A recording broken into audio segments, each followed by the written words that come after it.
ഇത്രയും സ്നേഹിച്ചാൽ പോരാ, അങ്ങേ ഇത്രയും ആരാധിച്ചാൽ പോരാ.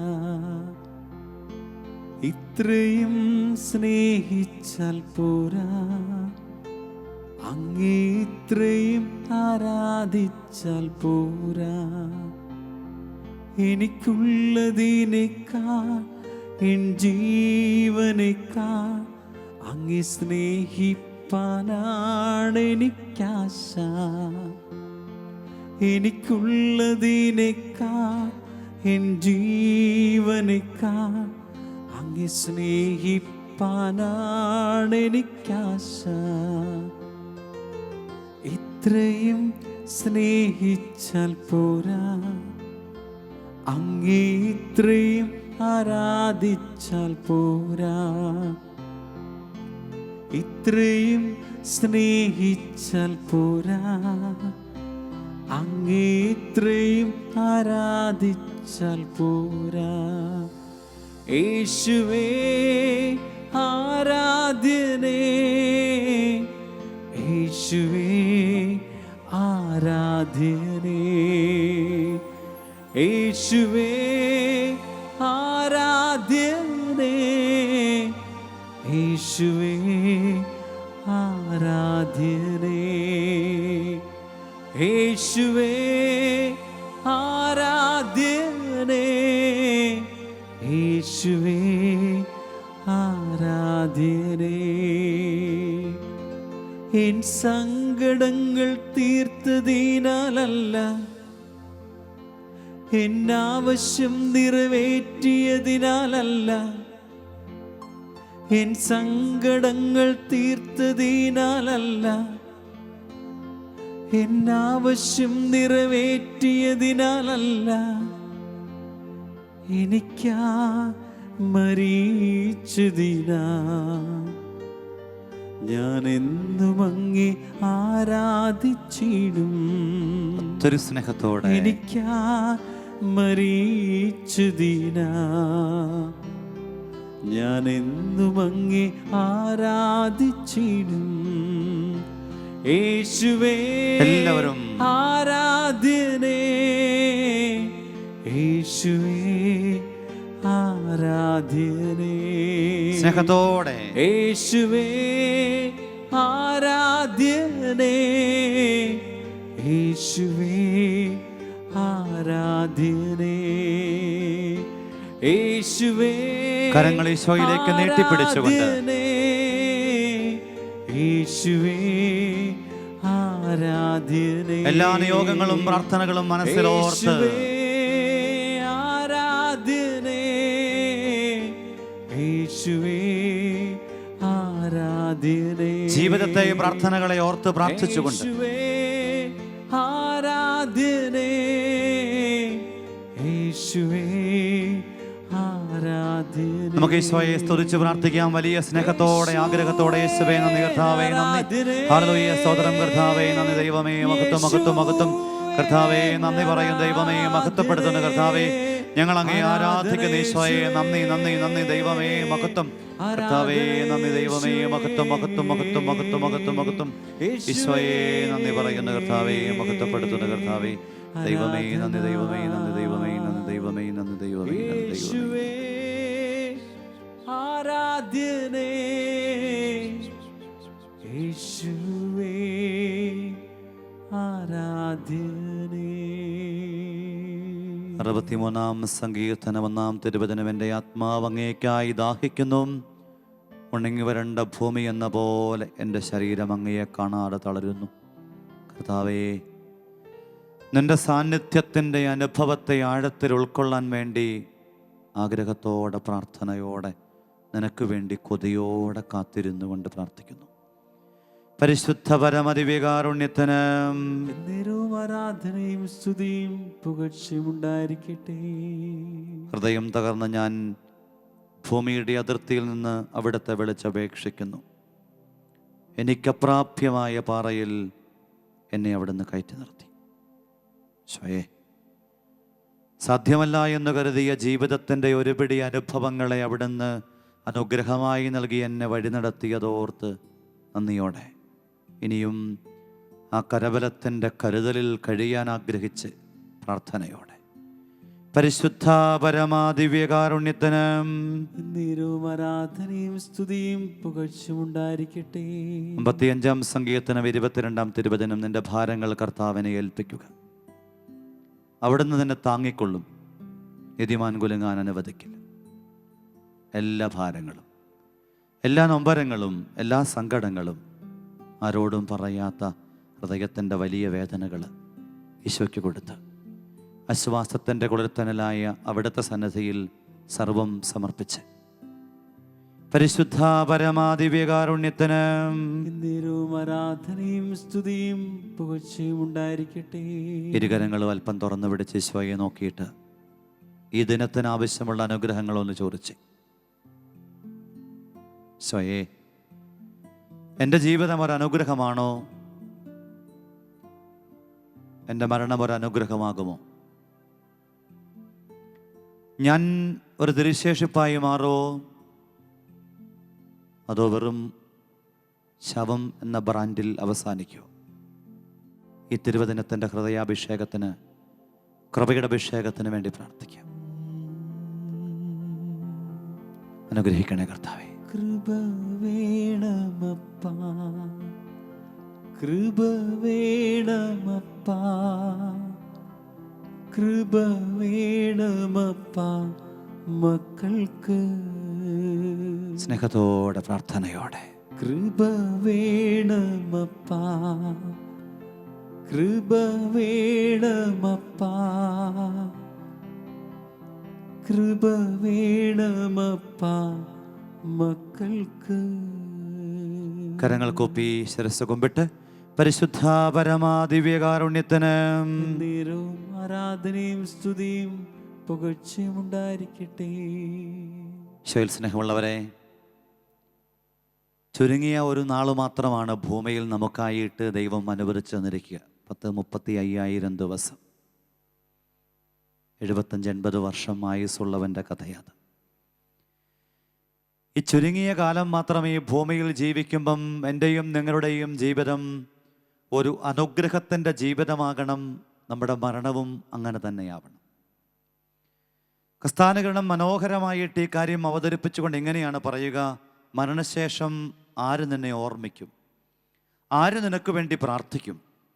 നിനക്കുറപ്പില്ലാത്തതിനാൽ നീ സ്വർഗത്തിൽ സമ്പത്തുണ്ടാക്കാൻ ശ്രദ്ധിക്കുക. ജീവിച്ചിരിക്കുന്ന കാലത്ത് ഞാനും നിങ്ങളും ദൈവത്തിനും ദൈവിക സങ്കല്പങ്ങൾക്കും ഇണങ്ങുന്നൊരു ജീവിതം നയിച്ച് മുൻപോട്ട് കടന്നു പോയാൽ അത് സ്വർഗത്തിൽ നിക്ഷേപമായിട്ട് രൂപാന്തരപ്പെടും. അതെൻ്റെ ജീവിതത്തിൻ്റെ തുടർയാത്രയ്ക്ക് ബലമായിട്ട് മാറും എന്നാണ് ക്രിസ്ത്യാനുകരണത്തിൽ തോമസ് അക്യുമ്പസിൻ്റെ ഓർമ്മപ്പെടുത്തൽ. വല്ലാണ്ട് വെട്ടിപ്പിടിക്കാനുള്ള വെപ്രാളത്തിനിടയിൽ ഇന്ന് ആളുകൾ പലരും ജീവിക്കാൻ മറന്നു പോകുന്നുവെന്ന് മാത്രമല്ല, ജീവിതത്തിൻ്റെ അന്ത്യവിനാഴികയോടടുക്കുമ്പം സ്വസ്ഥതയില്ലാതെ ജീവിച്ച് കടന്നു പോകും. ഒരു സംതൃപ്തിയില്ലാതെ മരിക്കേണ്ട ഗതികേടിലെത്തുന്നു. നമ്മൾ ഓരോരുത്തരും ഇന്ന് ആത്മശോധന ചെയ്യേണ്ട ഒരു കാര്യമാണ്. നമ്മുടെ ജീവിതത്തിൻ്റെ അവസാന വിനാഴികയിൽ, അല്ലെങ്കിൽ ഈ ഭൂമിയിലെ നമ്മുടെ അവസാന മണിക്കൂറിലും കല്ലറയിൽ അടക്കപ്പെടുന്നതിനോട് ബന്ധപ്പെട്ട ആ സമയത്തുമൊക്കെ നമ്മുടെ ശവമഞ്ചത്തിനരികിൽ വന്ന് നമ്മുടെ പ്രിയപ്പെട്ടവർ പറയാനായിട്ട് ഇടയുള്ളതെന്ത് ഒന്ന് അന്വേഷിക്കണം. നല്ലതാണ്. ഒരു വ്യക്തിയുടെ മരണക്കിടക്കയുടെ അരികിൽ കടന്നു വന്നിട്ടോ അല്ലെങ്കിൽ മൃതശരീരത്തിന് അരികിലായിരിക്കുമ്പോഴോ പ്രിയപ്പെട്ടവർ പറയുന്ന വാക്കുകൾക്ക് ഒരുപാട് അർത്ഥമുണ്ട്, ആഴമുണ്ട്.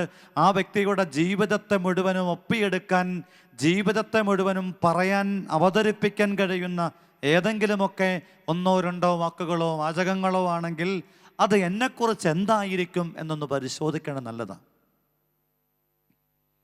എങ്ങനെ ജീവിച്ച മനുഷ്യനാ? ഇതുപോലെ ഒരു മനുഷ്യനെ ജീവിതത്തിൽ കണ്ടിട്ടില്ല. അറത്ത കൈക്ക് ഉപ്പ് തേക്കാത്തവന, ഇതുപോലെ ദുഷ്ടൻ, ഇങ്ങനെയുള്ള വാക്കുകളായിരിക്കുമോ? അതിനു പകരം എൻ്റെയും നിങ്ങളുടെയും ജീവിതത്തോട് ബന്ധപ്പെടുത്തി കണ്ണീരോടെ, സങ്കടത്തോടെ, ഭാരത്തോടെ, നൊമ്പരത്തോടെ പറയാണ്: ഈ നാടിൻ്റെ അനുഗ്രഹമാണ്, ഈ നാടിൻ്റെ വെളിച്ചമാണ്, ഈ നാടിൻ്റെ ചൈതന്യമാണ്. ഏത് സമയത്തും ചെന്നാൽ സഹായിക്കാൻ മനസ്സുള്ള, സാന്ത്വനപ്പെടുത്താനായിട്ട് കൃപയുള്ള, അസാമാന്യമായ നന്മയുടെ നിറകുടമായിരുന്നു എന്നൊക്കെ പറയുന്നത് കേൾക്കുന്നതാണ് ജീവിതത്തിൻ്റെ വലിയൊരു സന്തോഷം. അതുകൊണ്ട് പ്രിയപ്പെട്ട സഹോദരങ്ങളെ, നിക്ഷേപം സ്വർഗത്തിലുള്ളവർക്ക് മാത്രമാണ് ജീവിതം അനുഗ്രഹമായി മാറുകയുള്ളൂ. അതുകൊണ്ടാണ് വിശുദ്ധ മത്തായിയുടെ സുവിശേഷം 6-ാം അധ്യായത്തിൽ നമ്മൾ വായിക്കുന്നുണ്ട്, 19 മുതൽ തിരുവചനത്തിൽ നമ്മൾ വായിക്കുന്നുണ്ട്, ഭൂമിയിൽ നിങ്ങൾ നിക്ഷേപങ്ങൾ കരുതി വെക്കരുത്, തുരുമ്പും കീടങ്ങളും അവ നശിപ്പിക്കും, കള്ളന്മാർ മോഷ്ടിക്കും. സ്വർഗത്തിൽ നിങ്ങൾക്കായി നിക്ഷേപങ്ങൾ കരുതി വയ്ക്കുക, തുരുമ്പും കീടങ്ങളും അവ നശിപ്പിക്കില്ല, കള്ളന്മാർ മോഷ്ടിക്കില്ല. താൽക്കാലികമായിട്ടുള്ള ഈ ജീവിതത്തിൻ്റെ പ്രയാണത്തിൽ, ഓട്ടപ്രദക്ഷിണത്തിൽ അപകടം പണയാതിരിക്കണമെങ്കിൽ സ്വർഗത്തിൽ നിക്ഷേപമുണ്ട് എന്ന്, സ്വർഗത്തിൽ നിക്ഷേപം സമ്പാദിച്ചുവെന്ന് ഉറപ്പുള്ളവരാകാനായിട്ട് നിഷ്ഠയോടുകൂടെ ജീവിക്കണം.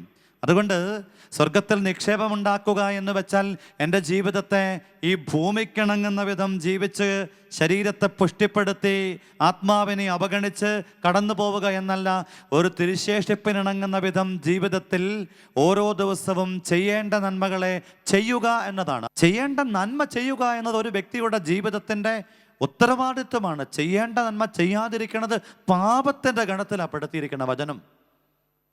ഓരോരുത്തൻ്റെയും ഈ ചുരുങ്ങിയ ജീവിതകാലത്ത് ഞാൻ ആർക്കൊക്കെ അനുഗ്രഹത്തിൻ്റെ സാന്നിധ്യമായി, ഉൽപ്പത്തി 12:2 വചനം പറയും, അബ്രാഹത്തെക്കുറിച്ച് നീ ഒരു അനുഗ്രഹമാണ്. ഓരോ വ്യക്തിയുടെയും ജീവിതത്തിൻ്റെ വിളിയും നിയോഗവും തിരഞ്ഞെടുപ്പും ഈ അനുഗ്രഹമാകാനായിട്ടുള്ളതാണെങ്കിൽ നമ്മളൊക്കെ എന്നും ദൈവത്തിൻ്റെ കണ്ണാടിക്ക് മുമ്പിലായിരുന്നു കൊണ്ട് ചോദിക്കണം, എൻ്റെ ജീവിതം ഇന്നൊരു അനുഗ്രഹത്തിൻ്റെ ജീവിതമായിരുന്നുവോ? എൻ്റെ വാക്കിലൂടെ, എൻ്റെ പ്രവൃത്തികളിലൂടെ, എൻ്റെ നിലപാടിലൂടെ അനുഗ്രഹത്തെ കൈമാറാൻ കഴിയുന്ന വിധം എനിക്ക് ജീവിക്കാൻ പറ്റിയോ എന്ന് പരിശോധിക്കണം. ഞാൻ ഓർക്കുന്നുണ്ട്, MCBS സഭയിൽ ആകാശപ്പറവകളുടെ കൂട്ടുകാരെന്ന് പറയുന്ന പ്രസ്ഥാനത്തിൻ്റെ സ്ഥാപകനും അതിൻ്റെ എല്ലാമായിരുന്ന ജോർജ് കുറ്റിക്കലസിൻ്റെ ജീവിതക്കുറിപ്പ്.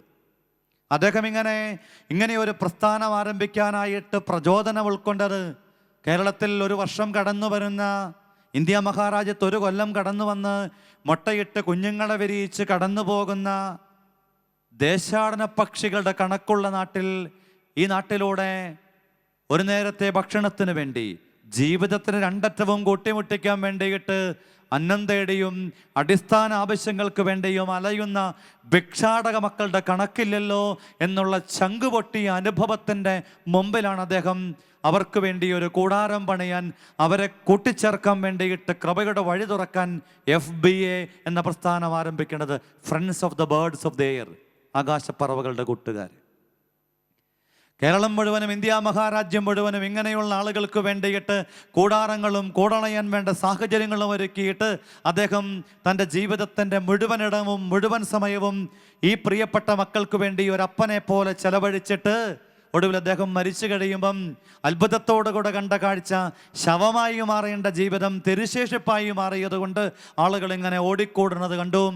ഒരുപാട് ജീവിത തുറകളിൽപ്പെട്ടവർ, അത്ഭുതകരമായിട്ട് 10-16 മെത്രാന്മാരും ഒരുപാട് വൈദികരും ആത്മായ സഹോദരങ്ങളും പ്രത്യേകിച്ചും സമൂഹത്തിൻ്റെ മുഖ്യധാരയിൽ നിന്നും മാറ്റി നിർത്തപ്പെട്ട ഒരുപാട് ജീവിതങ്ങളുടെ കണ്ണീരിൽ കുതിർന്ന ഒരു മരിച്ചടക്കിൻ്റെ കർമ്മം. അർത്ഥത്രയേ ഉള്ളൂ. ജീവിതത്തിൽ ശവമാകാനായിട്ട് നമ്മുടെയൊക്കെ ജീവിതത്തിൻ്റെ സാധ്യതയെ സ്വർഗനിക്ഷേപം കൊണ്ട് തിരുശേഷിപ്പാക്കി മാറ്റുക, അതാണ് നമ്മൾ ഈ നവംബറിൽ ആത്മശോധനയിലൂടെ കണ്ടെത്തേണ്ടത്.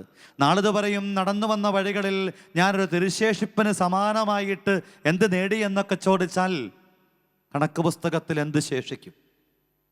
മറിച്ച് എൻ്റെ ജീവിതം ധനവാന്റെയും ലാസറിൻ്റെ ഉപമ നമ്മൾ വായിക്കുന്നു ലൂക്കാസ് സുവിശേഷത്തിൽ. സുവിശേഷകൻ പറയാണ്, പേരില്ലാത്തൊരു ധനവാൻ, പേരുള്ളവനായ ലാസർ. പടിവാതിൽക്കൽ കിടക്കുന്നവന് കുറവുകൾ മാത്രം കണക്കായി പറയാനുണ്ടെങ്കിൽ ആ അകത്ത് കഴിയുന്നവൻ ഏറെ നിറവുള്ളവനായിരുന്നു. ഒരു കാര്യത്തിൽ മാത്രം അവനിൽ നിറവുണ്ടായിരുന്നില്ല, പങ്കുവയ്ക്കലിലൂടെ സ്വന്തമാക്കേണ്ട സ്വർഗത്തിൻ്റെ സാധ്യതയുടെ നിറവുണ്ടായിരുന്നില്ല. വേറെ എല്ലാം ഉണ്ടായിരുന്നു. എൻ്റെയും നിങ്ങളുടെയും ജീവിതം തമ്പുരാൻ്റെ മുമ്പിൽ നിർത്തിക്കൊണ്ട് ആത്മശോധനയായി ചോദിക്കണം. അതുകൊണ്ടാണ് ക്രിസ്ത്യാനുകരണത്തിൽ നമ്മളിങ്ങനെ വായിക്കുന്നുണ്ട്, നിന്റെ രക്ഷയെക്കുറിച്ചല്ലാതെ മറ്റൊന്നിനെക്കുറിച്ചും നീ ഭൂമിയിൽ ആഗ്രഹിച്ച് നടന്നിട്ട് കാര്യമില്ല. നീ നാട്ടുകാർക്ക് വേണ്ടി, പങ്കാളിക്ക് വേണ്ടി, മക്കൾക്ക് വേണ്ടി പരക്കം വാഞ്ഞിട്ട് അവരൊക്കെ നിന്റെ ജീവിതത്തിൻ്റെ ഒരു പ്രതിസന്ധിയിൽ, പ്രത്യേകിച്ചും നിന്റെ ആത്മാവ് നഷ്ടമാകുന്ന അപകടകരമായ ഒരു സന്ധിയിൽ അവരൊരിക്കലും നിനക്ക് കൂടെ ഉണ്ടാവില്ല. നിഷ്ഠയോടുകൂടി ഇത് ഓർമ്മിക്കണം.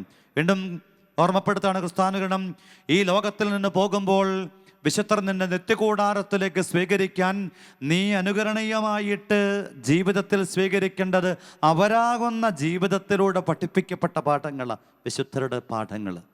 ഇതാണ് നമ്മൾ മനസ്സിലാക്കേണ്ടത്. ഇന്ന് പല ആളുകളും ജീവിക്കാൻ മറന്നു പോവുക. അവരുടെ വിചാരം എന്തെന്നാ?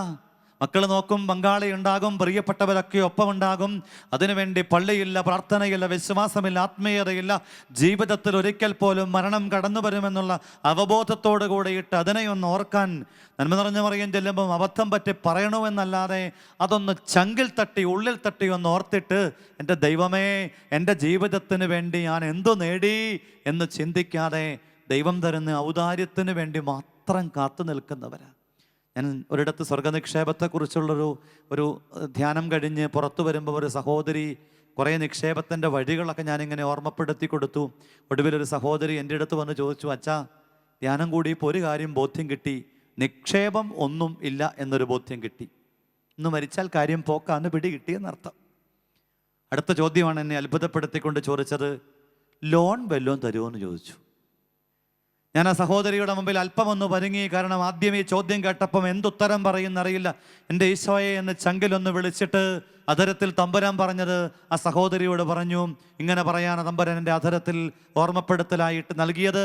ഞാനിങ്ങനെ പറഞ്ഞു, ഇത്രയും കാലം ലോൺ തന്നു, ഇനി ലോണില്ല, ലോണിൻ്റെ പരിധി കഴിഞ്ഞു. സ്വർഗത്തിൽ നിക്ഷേപമുള്ളവൻ്റെ ജീവിതത്തെ മാത്രം കരുണയോടെ കരുതുന്ന ഒരു കാലത്ത് നമ്മൾ ജീവിക്കുമ്പം, മരണത്തെ നമ്മൾ മനസ്സിൽ ഓർമ്മിച്ചുകൊണ്ട് കടന്നു പോകുമ്പം, പ്രിയപ്പെട്ടവരെ, സ്ഥാനഗണത്തിൽ മനോഹരമായൊരു പ്രാർത്ഥനയുണ്ട്. ഞാൻ സ്വർഗത്തെ സ്നേഹിക്കുന്നുവെങ്കിൽ സന്മനസ്സോടെ സ്വർഗീയ കാര്യങ്ങളെ ഞാൻ ചിന്തിക്കാൻ തുടങ്ങും. സ്വർഗം എൻ്റെ സ്നേഹത്തിൻ്റെ ഭാഗമാണെങ്കിൽ ഞാൻ സ്വർഗീയ കാര്യങ്ങളെക്കുറിച്ച് ചിന്തിക്കാനായിട്ട് തുടങ്ങും. ഞാൻ ലോകത്തെയാണ് സ്നേഹിക്കുന്നത് എങ്കിൽ ലൗകിക സന്തോഷങ്ങളെക്കുറിച്ചും ലൗകികമായ ഭാരങ്ങളുമായിരിക്കും എൻ്റെ ഉള്ളിൽ കൂടുതൽ ഉണ്ടാവുക. തുടരുകയാണ്, ഞാൻ ജഡത്തെ സ്നേഹിക്കുന്നുവെങ്കിൽ ജഡിക കാര്യങ്ങൾ എൻ്റെ കൂടെ എപ്പോഴും ഉണ്ടാകും. ഞാൻ ആത്മാവിനെ സ്നേഹിക്കുന്നുവെങ്കിൽ ആത്മീയ കാര്യങ്ങളെപ്പറ്റി ചിന്തിച്ച് ഞാൻ എൻ്റെ ജീവിതത്തെ സന്തോഷമുള്ള ജീവിതമാക്കി മാറ്റും. ഒറ്റ ജീവിതമുള്ളൂ. പുനർജന്മമുണ്ട് എന്ന് പരിശുദ്ധ കത്തോലിക്ക സഭ നമ്മളെ പഠിപ്പിച്ചിട്ടില്ല. ഇല്ല. സഭ ഔദ്യോഗികമായിട്ട് പറയണത്, നീ മരിക്കുന്ന ആ നിമിഷം നിന്റെ ജീവിതം ശരീരത്തിൽ നിന്നും ആത്മാവ് വേർപെടുമ്പം തനത് വിധിയിലൂടെ നിന്റെ ജീവിതം സ്വർഗം, നരകം, ശുദ്ധീകരണ സ്ഥലം മൂന്നിൽ എവിടേക്കെങ്കിലും എടുക്കപ്പെടും. ആ ഇടത്തേക്ക് നിന്റെ ആത്മാവ് നയിക്കപ്പെടും. അതുകൊണ്ട് ജീവിതത്തിൻ്റെ വളരെ മർമ്മപ്രധാനമായ മേഖലയിൽ നമ്മൾ ഓരോരുത്തരും ഓർമ്മിക്കണം, ഈ മൂന്നിടങ്ങളിൽ എവിടെയാണ് എൻ്റെ ജീവിതം പോകാനായിട്ട് സാധ്യത? ഇന്ന് ഞാൻ മരിച്ചാൽ എൻ്റെ ജീവിതം, എൻ്റെ ആത്മാവ് എവിടെ പോകും? സ്വർഗത്തിൽ പോകുമോ? ശുദ്ധീകരണ സ്ഥലത്തിലായിരിക്കുമോ? അതോ നരകത്തിൽ പോകുമെന്ന് ഉറപ്പുണ്ടോ? ജീവിതത്തിൽ ഓരോ നിമിഷവും ഈ തിരിച്ചറിവിൻ്റെ അനുഭവ വഴികളിലൂടെ യാത്ര ചെയ്താൽ നമ്മളറിയാതെ നമ്മുടെ ജീവിതത്തെ സ്വർഗം അങ്ങ് ഏറ്റെടുക്കാനായിട്ട് തുടങ്ങും. ഓരോ വ്യക്തിയുടെയും ജീവിതത്തെക്കുറിച്ച് സ്വർഗം സ്വപ്നം കാണുന്നുണ്ട്. ദൈവത്തിനൊരു പദ്ധതിയുണ്ട്, നാശത്തിനുള്ള പദ്ധതിയല്ല. അതുകൊണ്ടാണല്ലോ നമ്മൾ തിരുവചനത്തിൽ ജെറമിയ പ്രവചനം 29:11 വായിക്കുന്നില്ലേ, നാശത്തിന് വേണ്ടിയുള്ള ക്ഷേമത്തിൻ്റെ പദ്ധതി ഒരുക്കുന്നൊരു ദൈവം, അനുഗ്രഹത്തിൻ്റെ പദ്ധതി ഒരുക്കുന്ന ദൈവം നമുക്ക് വേണ്ടി ഒരുക്കിയ ഒരു ഡ്രീം പ്രോജക്റ്റ് ഉണ്ട്. ഓരോ മനുഷ്യനും ദൈവം തൻ്റെ കണ്ണിലെ കൃഷ്ണമണി പോലെ കരുതുന്നുണ്ട്. തൻ്റെ ജീവിതത്തിൽ തൻ്റെ ഉള്ളം കൈയിൽ മെനഞ്ഞെടുത്തതായതുകൊണ്ട്, തൻ്റെ ഹൃദയത്തിനിണങ്ങിയവനായ മനുഷ്യൻ്റെ രൂപത്തിൽ കണ്ടുമുട്ടിയത് കൊണ്ട് ദൈവം പ്രപഞ്ചത്തിലെ മറ്റൊരു സൃഷ്ടിക്കും കൊടുക്കാത്ത വിധം എനിക്കും നിങ്ങൾക്കും ദൈവത്തിൻ്റെ രൂപവും ഭാവവും പ്രത്യേകതകളുമൊക്കെ നൽകിക്കൊണ്ട് പറയാണ്, എൻ്റെയും നിങ്ങളുടെയും ജീവിതം ഒരു തിരുശേഷിപ്പായി, ഈ ലോകത്തിന് അനുഗ്രഹമായി, പ്രിയപ്പെട്ടവർക്ക് അഭിഷേകമായി രൂപാന്തരപ്പെടേണ്ട ജീവിതമാണ്. അതുകൊണ്ട് ദൈവത്തോട് ചോദിക്കണം, ദൈവമേ, എത്ര വളർന്നാലും എൻ്റെ ജീവിതം ഒരനുഗ്രഹമുള്ള ജീവിതമായി മാറണം. എത്ര വലുതായാലും എൻ്റെ ജീവിതം ദൈവത്തിൻ്റെ കരങ്ങളിൽ അനുഗ്രഹത്തോടുകൂടെ മെനഞ്ഞതാണെന്നുള്ള അവബോധത്തോടെ ജീവിക്കാൻ കഴിയണം. വെറുതെ ഇങ്ങനെ ജീവിച്ചു പോയിട്ട് എല്ലാവരും ഉണ്ടാകുമെന്ന് കരുതിയിട്ട്, എല്ലാവരും ഒപ്പം നിൽക്കുമെന്ന് കരുതിയിട്ട് നമ്മളിങ്ങനെ അവസാനം നഷ്ടബോധത്തോടുകൂടെ ജീവിക്കാൻ മറന്നവരായി അങ്ങനെയൊക്കെ ജീവിച്ച് വല്ലാതെ വേദനിച്ചവർ, വല്ലാതെ സങ്കടപ്പെട്ടവരെയൊക്കെ കണ്ടുമുട്ടിയിട്ടുണ്ട്. സത്യത്തിൽ ജീവിക്കാൻ മറന്നു, വാർദ്ധക്യത്തോടെത്തി രോഗപീഠകൾ കൊണ്ട് ജീവിക്കാൻ വേണ്ടി കഴിയാതെ വരുമ്പം ആരുമില്ല താങ്ങാൻ, തണലാകാൻ, സഹായത്തിന്. അങ്ങനെ കഴിയുന്ന ദുരന്തത്തിൻ്റെ ജീവിതമായി നമ്മുടേത് മാറരുത്.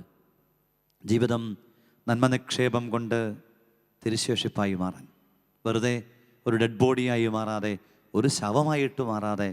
പലപ്പോഴും മാതാപിതാക്കളൊക്കെ മക്കളോട് അല്ലാണ്ട് ഭാരം വരുമ്പോൾ വിളിക്കുന്ന വാക്കാണ് ശവം. എന്നുവെച്ചാൽ അടിസ്ഥാനപരമായ നന്മയുടെ ക്വാളിറ്റി, ഗുണം ഇല്ലാത്തവർ, നന്മയുടെ ചൈതന്യങ്ങളെ നഷ്ടപ്പെടുത്തി കഴിയുമ്പം, നന്മകളൊക്കെ ചോർന്ന് കഴിയുമ്പം ശവം ആയി മാറുന്നു. നമുക്ക് പ്രാർത്ഥിക്കാം. പരിശുദ്ധ പരമ ദിവ്യകാരുണ്യത്തിന് എന്നേരവും ആരാധനയും സ്തുതിയും പുകഴ്ചയും ഉണ്ടായിരിക്കട്ടെ. എൻ്റെ ദൈവം എനിക്ക് തന്ന സ്നേഹ സമ്മാനമാണ് എൻ്റെ ജീവിതം. ഭൂമിയിലെ മറ്റൊരു സൃഷ്ടിക്കുമില്ലാത്തൊരു അവകാശം ദൈവം എനിക്ക് തന്നു. അവിടുത്തെ രൂപസാദൃശ്യങ്ങൾ കൊണ്ട് എന്നെ മെനഞ്ഞു. ഭൂമിയിൽ നമുക്കാണ് സ്വർഗത്തിൻ്റെ കയ്യൊപ്പ് കിട്ടിയത്. നമ്മുടെ വിരലടയാളങ്ങളും കണ്ണിലെ കൃഷ്ണമണിയുമൊക്കെ തികച്ചും വ്യത്യാസപ്പെട്ടതിൻ്റെ പുറകിൽ ദൈവത്തിൻ്റെ കയ്യൊപ്പിൻ്റെ അടയാളപ്പെടുത്തലുകളുണ്ടെന്ന് മറക്കാതിരിക്കാം. ദൈവമേ, എൻ്റെ ദൈവം എനിക്ക് തന്ന സ്നേഹസമ്മാനമാണ് ഈ ജീവിതമെന്ന് ഹൃദയപൂർവ്വം ഈ ദിവ്യകാരുണ്യത്തിലേക്ക് നോക്കിയിട്ട് ജീവിതത്തെ ഓർത്ത് നന്ദി പറഞ്ഞുകൊണ്ട്, ജീവിതത്തിൽ എന്നോളം പരിപാലിച്ച സ്നേഹത്തിന് നന്ദി പറഞ്ഞുകൊണ്ട് നമുക്ക് പ്രാർത്ഥിക്കാം. എൻ്റെ ദൈവം എനിക്കു തന്ന സ്നേഹസമ്മാനം ഈ ജീവിതം സ്വന്തരൂപവും ഭാവവുമായി മെനഞ്ഞെടുത്തിണ്ണേ തൻ്റെ കൈകളാ. എല്ലാവരും ഈശോയെ നോക്കി വലിയ സ്നേഹത്തോടെ, വലിയ വിശ്വാസത്തോടെ പാടി പ്രാർത്ഥിക്കാം. എൻ്റെ ദൈവം എനിക്കു തന്ന സ്നേഹസമ്മാനം ഈ ജീവിതം സ്വന്തരൂപവും ഭാവവുമായി മെനഞ്ഞെടുത്തിണ്ണേ തൻ്റെ കൈകളാ. ഈശോയെ, നിന്റെ സ്വന്തമാ ഞാൻ. നീ എന്നെ സ്നേഹിക്കുന്നുവെന്നും നീ എന്നെ പാലിക്കുന്നുവെന്നും നീ എൻ്റെ ഊണിലും ഉറക്കത്തിലും ജീവിതത്തിൻ്റെ ചലനങ്ങളിലും കൂടെയുണ്ടെന്നും ഉറപ്പായിട്ട് ഞാൻ വിശ്വസിക്കുന്നുണ്ട്. പക്ഷേ ഒരു തിരുശേഷിപ്പൻ്റെ സമാനതകളിലേക്ക് വളരാൻ സ്വർഗത്തിൽ നിക്ഷേപം കരുതി വെച്ച് ഈ ഭൂമിയിലെ ജീവിതത്തെ കൂടുതൽ ശ്രേഷ്ഠമാക്കാൻ, വരും ജീവിതത്തെ കൂടുതൽ അഭിഷേകപൂരിതമാക്കാൻ വൈമുഖ്യം കാണിച്ച എൻ്റെ കുറവിന് മാപ്പ് ചോദിച്ചുകൊണ്ട് പരിശുദ്ധ പരമ ദിവ്യകാരുണ്യത്തിന് നേരവും ആരാധനയും സ്തുതിയും പുകഴ്ചയും ഉണ്ടായിരിക്കട്ടെ. കരങ്ങളൊന്ന് ഹൃദയത്തോട് ചേർത്ത് വെച്ച് ഈശോയെ നോക്കിയൊന്ന് പറഞ്ഞ എൻ്റെ ഈശോയെ, വളരും തോറും എൻ്റെ ജീവിതം അൾത്താരിൽ നിന്നും അകന്നുപോയി. ആദ്യ കുർബാനയിൽ കിട്ടിയ ചൈതന്യങ്ങളും അനുഭവങ്ങളും അനുഗ്രഹങ്ങളും ഒക്കെ കൈമോശം വന്നു. എനിക്കൊരാഗ്രഹമുണ്ട്, ഒക്കെ തിരികെ പിടിക്കണം. ഇന്ന് ഞാൻ നിന്റെ മുമ്പിലേക്ക് വിളിക്കപ്പെട്ടാൽ എൻ്റെ ശവമഞ്ചത്തിനരികിൽ വന്ന് ആളുകൾ എന്തു പറയും? നന്മയുടെ നനുനനുത്ത ഓർമ്മകളുമായിട്ട് വെറുതെ വാക്കുകൊണ്ട് പറയല്ല, ചങ്കിത്തട്ടി പറയോ, നല്ല മനുഷ്യനായിരുന്നു, വല്ലാത്തൊരനുഗ്രഹമായിരുന്നു, നമ്മുടെ നാടിനൊരു വലിയ നഷ്ട. എത്ര വളർന്നാലും നമ്മൾ ദൈവത്തിൻ്റെ സ്വന്തമാകണം. വളരും തോറും എന്നിലെ ആത്മീയതയും വളരണം. സമ്പത്ത് വർദ്ധിക്കും തോറും എന്നിലെ അഭിഷേകങ്ങൾ വർദ്ധിക്കണം. എൻ്റെ പങ്കുവെക്കലുകൾ ഇരട്ടിക്കണം. അവിടെയാണ് നിലനിൽക്കുന്ന അനുഗ്രഹം ഉണ്ടാവുക. ധനവാന്റെ ജീവിതത്തിന് പറ്റിയ അബദ്ധം നമ്മുടെ ജീവിതത്തിൽ പിണയാതിരിക്കണമെങ്കിൽ പടിവാതിലുകൾ കൺതുറന്ന് കാണുന്ന, ജീവിതത്തിൻ്റെ അനുഭവങ്ങളെ അനുഗ്രഹമാക്കാനായിട്ടുള്ള ഹൃദയത്തിൻ്റെ ആഗ്രഹമുള്ള ജീവിതങ്ങളായി മാറട്ടെ. ഈ ദിവ്യകാരുണ്യത്തിലേക്ക് കരങ്ങളൊന്ന് നീട്ടിപ്പിടിച്ച് ഈ പരിശുദ്ധ സാന്നിധ്യത്തെ ഹൃദയം കൊണ്ട് തൊട്ടുകൊണ്ട് ഈശോയോട് പറഞ്ഞേ, ഈശോയെ, നിൻ്റെ ആശീർവാദം സ്വീകരിക്കുമ്പം എത്ര വളർന്നാലും ദൈവമേ ഞാനെന്നും അങ്ങേക്ക് പൈതൽ. അമ്മയുടെ അരികിൽ കുഞ്ഞു വാത്സല്യത്തോടെ, കരുതലോടെ, ശ്രദ്ധയോടെ, ഉറപ്പോടെ, ബോധ്യത്തോടെ, വിശ്വാസത്തോടെ നിൽക്കും പോലെ, എന്ത് കൈവിട്ട കളിയും കളിക്കും പോലെ ഈ തമ്പുരാൻ്റെ സന്നിധാനത്ത് എല്ലാം കൊടുത്തുകൊണ്ട്, നിക്ഷേപത്തിൻ്റെ വഴികൾ അടഞ്ഞതിന് മാപ്പ് ചോദിച്ചുകൊണ്ട്, നിക്ഷേപ സാധ്യതകൾ തുറക്കണേ എന്ന് പ്രാർത്ഥിച്ചുകൊണ്ട്, നാളിതുവരെ ഏകിയ ഔദാര്യങ്ങൾക്ക് നന്ദി പറഞ്ഞുകൊണ്ട് ആ വരികൾ പാടി നമുക്ക് അവിടുത്തെ ആശീർവാദത്തിന് വേണ്ടി ഒരുങ്ങാം. ഹൃദയപൂർവ്വം പ്രാർത്ഥിക്കാം. വേറൊന്നും നമ്മുടെ മനസ്സിലില്ല, വേറൊരു ചിന്തയും നമ്മുടെ ഉള്ളിലില്ല. എൻ്റെ ജീവിതം ഒരു തിരുശേഷിപ്പായി മാറണം. എൻ്റെ കുടുംബ ബന്ധങ്ങളിലേക്ക് ഒരു തിരുശേഷിപ്പിൻ്റെ സമാനതകളെ പങ്കുവെക്കുന്ന നിക്ഷേപത്തിൻ്റെ വഴി എന്നിലൂടെ കൈമാറ്റം ചെയ്യപ്പെടണം. ഹൃദയപൂർവ്വം ആഗ്രഹിച്ചുകൊണ്ട് സ്വയം നോക്കി പാടി നമുക്ക് അവിടുത്തെ ആശീർവാദത്തിനായിട്ട് ഒരുങ്ങാം. എത്ര വളർന്നാലും ദൈവമേ ഞാനെന്നും അങ്ങേക്ക് പൈതൽ. എത്ര വളർന്നാലും ദൈവമേ ഞാനെന്നും അങ്ങേക്ക് പൈതൽ. കൂടെ നടക്കുന്നു പകലിൽ, കൂട്ടിനിരിക്കുന്നു ഇരുളിൽ. കൂടെ നടക്കുന്നു പകലിൽ, കൂട്ടിനിരിക്കുന്നു ഇരുളിൽ. എത്ര വളർന്നാലും ദൈവമേ